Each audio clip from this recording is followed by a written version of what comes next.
back to another Being E video. What's up? So today's video is going to be about my personal home buying process. What I realized is that a lot of people I know right now are buying homes or looking to buy a home, so on and so forth. I've been a homeowner for a little over 2 years now, so I just wanted to share my process with all of you. So let's get right into it. I'm gonna give you a little bit of a backstory before I jump straight into the home buying process. So I graduated from college. After graduating from college, I was supposed to move to the county where I got hired, because I don't know if you know or not, I'm a teacher. I was supposed to move to the county that I got hired in, but I don't know how many people rent out there, but God bless your heart. The rent for a 1-bedroom was like $1,200. Now to most people it's like, that's not too bad. To first year teachers, that's a lot. It's like a struggle bus waiting to happen. So instead of moving into my own apartment, I ended up moving back home with my mom. I stayed with my mom for about 3 months until we all moved into a bigger place to accommodate all of us. So we moved into a house that we were renting. It was me, my mom, my stepdad, and my aunt. We all lived there. I think all of us were there for a span of 2 years. So I got out of college and I lived with my mom for about 2 years. So around the end of 2017, I thought that either I needed to move out and get an apartment, or I wanted to buy a house. Now, my entire thinking, I have a bad habit of doing this, but my entire thought process was, let's just try to buy a house. Let's see what happens. I bought a house. Around the end of 2017, I was like, I really want to try to buy a house. Let's see how the whole process is, to see how it goes. So I know a few people who are realtors, and one of my friends, he was like, okay, so the first step is to go to a first-time homebuyers class. So it's like January, February-ish. I go to my first-time homebuyers class. It was really informative, so if you have not been to a home buying class, make sure you go to one, because they are super beneficial, and most people can get grants from the home buying class. So I go to the home buying class. Coincidentally, I see one of my friends there, so me and him kind of pushed through that long day together. So that was nice. After the home buying class, then you get connected with your realtor if you don't already have one. I had a realtor, but I ended up switching and going with someone who I've known for quite some time, like from high school. It was great throughout the entire process. So after I went to my home buyers class, we sat down and then it was like, okay, we need to see how much you get approved for. Now, did I have the best credit score? No. Did I have the worst credit score? No. So I was like floating in the middle. I know that they say they want you to have a 640. Now, for some people from all different walks of life, we don't know how our credit just does. Credit is credit. I don't have the best credit score. I don't have the worst credit score. I was kind of in the middle. I know they want you to have a credit score 640 or above. Is it possible for you to buy a house with a credit score under 640? Yes, it is possible. I think that not all of my credit scores, I don't remember specifically, it's been some time, but not all of my credit scores were above a 640. And what they do is they take the middle credit score. There are 3 credit reporting agencies: Experian, Equifax, and TransUnion. So what they do is they take your middle score from those 3. So if you have an 820 in one, a 700 in one, and a 500 in one, they're taking that 700 because that one is your middle score. So it doesn't matter how high your highest is, and it doesn't matter how low your lowest is. It just matters what score is right in the middle. I do not remember what my score was, but if it comes back to me, I will make sure I add it in. They do all this. They take your salary and how much you make and your credit score, and they do all of this. They put in their little computer and they tell you how much you get pre-approved for. So I got pre-approved for $150,000, which isn't too bad when you are single with no kids, you're buying a loan. I mean, I'm a teacher. I mean, I'm not out here making these big bucks, but that's the lifestyle I chose to live, I guess. So after you get pre-approved, the best best part happens. Do you know what the best part is? Do you? The best part is when you get to go house hunting. I was so excited to go house hunting. Like, I still look at houses to this day. Like, I have a house. I don't need another house at the moment, but I still go house hunting because house hunting is fun. I mean, now I just do it from like Zillow, Redfin, but that's the best part in my eyes. That's the best part. The second best part is actually getting the house that you want, right? We can all agree. I sent my realtor a bunch of houses and we go and we're hunting, looking for the perfect house for me. At the end of all of my house hunting, I found 2 houses that I really liked. They were around the same price.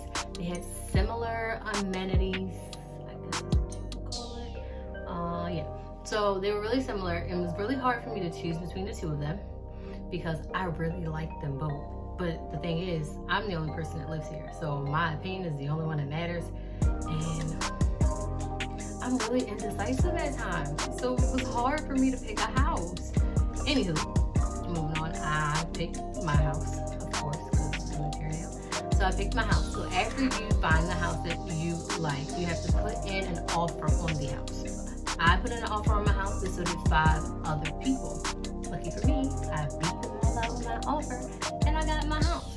After your offer is accepted, you have to submit a contract for the house.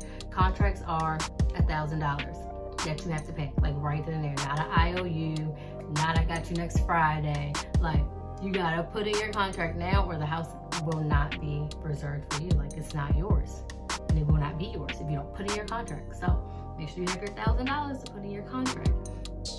After you put in your contract, then you have to wait for it to get accepted. It takes a few days. Make sure all the terms, it's a lot of paperwork. Make sure everybody's terms are being met via contract. Once the contract is in, your money has been paid and it's been accepted, then you get to move on with the rest of the process. Now, let's jump back in where the home buyer workshop comes in.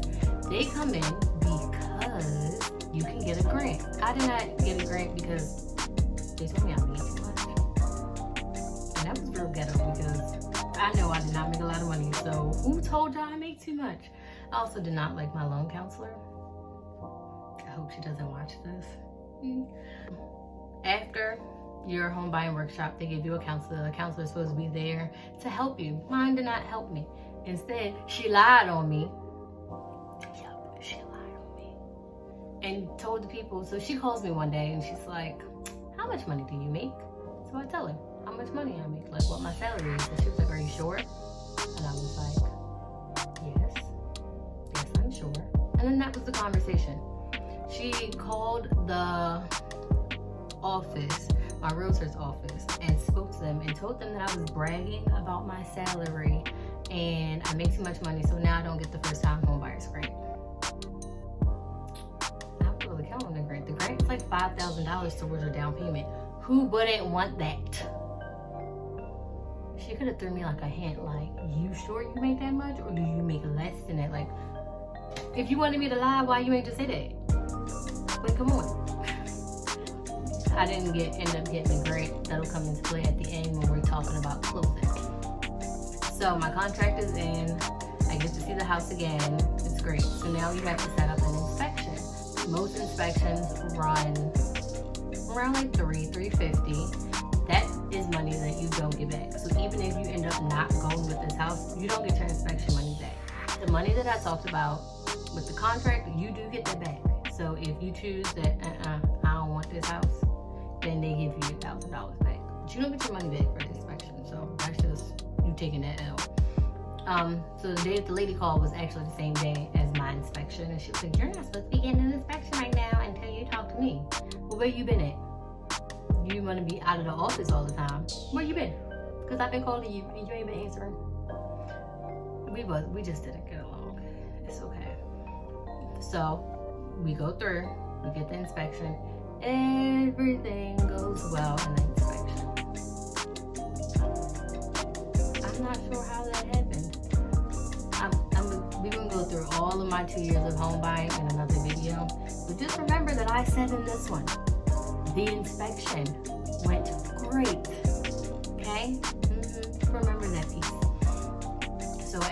inspection, you just wait and wait and wait until it's time for you to get an appraisal. So they check like the different comps in the area, and that just means like how much houses in your area have sold for that are similar to yours.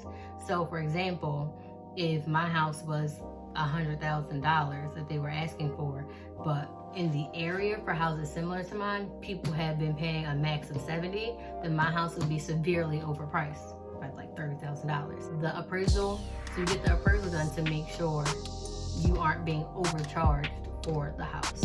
My appraisal came back fine. Everything checked out. Well, after that, I think we just waited for closing. I got my closing date, and they wait for you to get what you call a clear to close. The clear to close is saying like everything else works out. You dotted all your I's, you crossed all your T's, and now we're waiting to close. Okay. So now it's time for closing. My closing date is slowly approaching, and this is when you gotta come up with the money. See, this is when you get to closing. That is when that grant would have came in handy, so I didn't have to take my money and put it into the house. I could have taken grant money and put it in the house. You know what I mean? So we get to closing, and right before my closing day, they called me and they're like, "You need $12,000 to close," and I was like, "Who need $12,000 to close?" Not me. No, you got me confused. And they were like, "Yeah." So like, "You got that?" And I was like, "No, I don't have that. So what we gonna do?" They went through some finagling and finessing, and they called me a few days later and was like, "Okay, your new closing date is on the 31st, and I think I only needed like $6,000 to close," which I had that. I just didn't have double that of what they wanted. So I got to close on my house, which was super exciting. I picked up my keys, and everything was great. That's pretty much how the process goes. It's pretty exciting in the grand scheme of things. However, the best part is, for me, was shopping for the houses. So yeah, that's how I bought a house, on accident. Because I didn't really try. Like, I didn't try to buy the house. I said, "Oh, let's see how it goes." And we see how it goes. We see how it went. Because I bought a house. It didn't take a long time. Like, I know like one of my friends, she was looking for her house for like, I think like a year. It took her like a year plus to finally buy her house. But for me, I feel like it went really quick. Like I told you, I went to my home buying workshop in January, February-ish, and I was closing on my house on May 31st. Comment your home buying process, things that you've learned. If I had to give you just like a few quick tips to kind of sum it all up, make sure you have a good realtor. Make sure your realtor is knowledgeable. That will come into play, and that will also come into play in my next video when I tell you about how my 2-year process has been. Make sure you have a knowledgeable realtor. Make sure you got money in the bank. Make sure you know what they're talking about on your inspection report, and pay attention to all of that, because all of that matters. And tip number 4, have fun. Enjoy the process. A lot of people don't buy a bunch of homes in their lifespan. So do it, enjoy it, and don't settle. Don't settle for what you think you want in your house. Get as many things in your house that you want.